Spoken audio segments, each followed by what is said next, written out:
ಮೇಲೆ ಕ್ರಮ ಕೈಗೊಳ್ಳಬೇಕು. ಈ ಅಜ್ಜಿಗೆ ನ್ಯಾಯ ಕೊಡಬೇಕೆಂಬುದಾಗಿ ಇವತ್ತೇನು ಕೂತಿದ್ದೀವಲ್ಲ, ಇವತ್ತು ಸುರೇಶ್ ಅಣ್ಣ ಒಂದು ಸಂಘಟನೆಯ ಅಧ್ಯಕ್ಷರು, ಅವರ ಸಂಘಟಿಗರ ವಿರುದ್ಧ ಸಂಘಟಿಗರು ನಾವೆಲ್ಲರೂ ಸೇರಿ ಅಜ್ಜಿಗೆ ನ್ಯಾಯವನ್ನು ಒದಗಿಸಿಕೊಡ್ತಾ ಇದ್ದೇವೆ.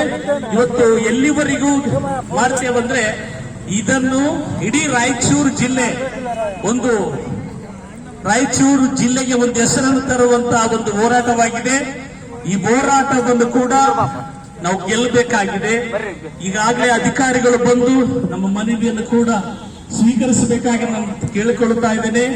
ಇವತ್ತು ಈ ಸಂಘಟನೆಗೆ ನಮ್ಮ ರಾಯಚೂರು ಕಡೆಯಿಂದ ಅದೇನು ಬೇಕೋ ನಾವೆಲ್ಲರೂ ಕೂಡ ನಿಮಗೆ ಬೆಂಬಲವಾಗಿ ನಿಮಗೆ ಬೆಂಬಲವಾಗಿ ನಾವೆಲ್ಲ ಇವತ್ತಿಲ್ಲ ಯಾವಾಗಲೂ ಕೂಡ ಇವತ್ತು ಗೆಲ್ಲುವವರೆಗೆ ನಮ್ಮ ರಾಯಚೂರು ಕಡೆಯಿಂದ ನಿಮಗೆ ಬೆಂಬಲವನ್ನು ಕೊಡುತ್ತೇವೆ ಎಂಬುದಾಗಿ ನಾನು ಹೇಳುತ್ತಾ ನಮಗೆ ಅವಕಾಶ ಮಾಡಿಕೊಟ್ಟ ನಿಮ್ಮೆಲ್ಲರಿಗೂ ಜೈ ಭೀಮ್ ತಿಳಿಸುತ್ತಾ ನನ್ನ ಮಾತುಗಳನ್ನು ಮುಗಿಸುತ್ತೇನೆ.